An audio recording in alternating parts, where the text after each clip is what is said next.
I can't not talk about it. The real L word. I cannot not address what is going on. And I know that this is Tori and AJ's domain, and I may be encroaching, but I would be doing myself and the entire lesbian community a disservice if I don't get this out. So last weekend, I bit the bullet and I watched every single episode of the new season of The Real L Word. All I have to say is I really hope that people do not watch this and in any way think that actual lesbians live their lives this way. No wonder people don't want to support gay marriage. I don't even know where to start here. I think what I'm going to do here is go over the characters a little bit. First of all, they should just call the show the damn Whitney Mixer Show, so lesbian extraordinaire. Can we talk about how she's supposed to be the fucking Shane on this show, that nappy-ass bitch? First of all, I am so sick of watching her have sex. I don't even watch the sex scenes with any sort of sense. I watch it the same way that I watch a horror movie, with, like, my hands over my face, and I peek out, because I feel like I shouldn't be watching, and I feel like it's terrible. Lesbians don't scissor. Hate to burst your bubble. We do not do the horizontal leg tango. And Whitney needs to get some new tail. I mean, does she ever fuck anything that she hasn't fucked before? I mean, for instance, say I'm done with this beer. I'm going to go get a new beer. I'm not going to go back through my recycling bin of beers I've already drank to pull out a bottle. It's worthless. Whitney needs some fresh meat, and she needs some deep cleaning shampoo. Seriously, I like dreads, but that bitch's dreads are nasty. Romy, I never liked. And now that Romy's not drinking, I like her even less, because to watch this show, I have to be drunk. To be on the show, I would have to be hammered 24/7.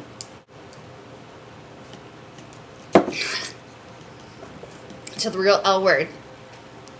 The real L word leaves the same taste and feeling in my mouth and stomach as whiskey does, for the record. I feel bad for Kelsey. She's 23. She should be going out and boozing it up. Instead, she's stuck with, like, Romy, who does her makeup like she's a tranny and is a total bitch to her. Just saying. Let's talk about Claire, because for some reason, the first time that Claire came on the screen, I looked at my girlfriend and I go, oh yeah, Claire. I like her. And my girlfriend, who had already seen the majority of the second season, goes, you just wait and you let me know how you feel about her later. And I'm like, whatever. I don't know if it was like her little, like, I just walked out of an Eddie Bauer catalog thing that I liked, or the fact that she hadn't opened her mouth yet. But by the end of the episode, my girlfriend turns to me and goes, so do you still want to fuck her? And I honestly had to answer that if Claire was standing in front of me naked, it would only be advantageous for me because I would be able to punch her in every delicate part of her body. So just when I thought I couldn't hate Claire anymore, she has a meeting because she wants to launch a lesbian website. And it's something like something boudoir, which is French, and all it can make me think of is a bidet, which is a toilet that squirts water in your asshole after you poop. So that's all I could think of. And so she gets this meeting, and one of the women in the meeting is Jamie Babette, who was the director of But I'm a Cheerleader, like one of the greatest lesbian movies ever. And after the shittiest interview ever, they offer her an internship, of course, to which she says, well, I'm not going to be anybody's secretary or anything. I want to, like, do things. And clearly that's not her voice at all. Let's just show how you do not turn down that internship, you stupid bitch. God. I just realized that I've been yelling at my computer for like 4 minutes and 36 seconds. That's what the show does to me. Moving on. I love Casey and Corey. I don't care that they talk about sperm over dinner. I don't care that they talk about sperm in front of their friends. I don't care that they can't do anything but talk about swimming sperm all of the time. I love them. I really don't know what else to say about them besides the fact that I love Casey and Corey, and the fact that, like, they have this huge party before Corey gets inseminated, and that she has two drunk alter egos, and I can't remember the names. I think they're like Cookie and Coco. And one of them is like a irritable drunk bitch, and one of them just loves Casey and screams about it.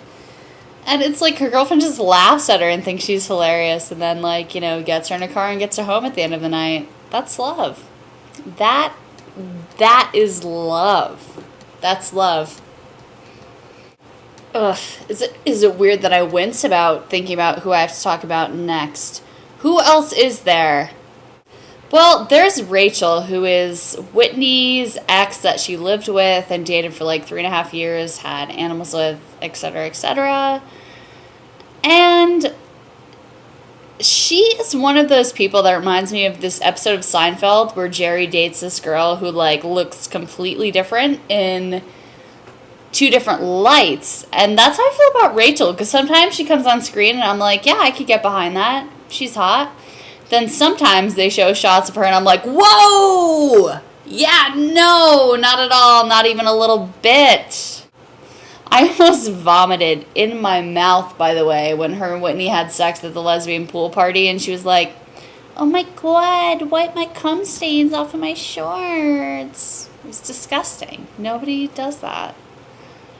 There are so many people that I'm not paying attention to, but that's because they're not worth it, like Sada. First of all, I don't want to talk to you if your name is spelled S-A-R-A, and I'm supposed to say it Sada with a D.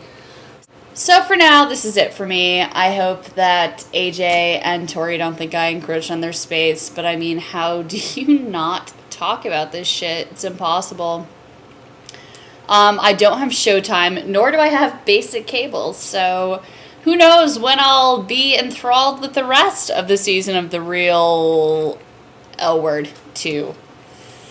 But when I do, you better believe that I have some commentary coming at you. Alright, talk to you soon, YouTubers.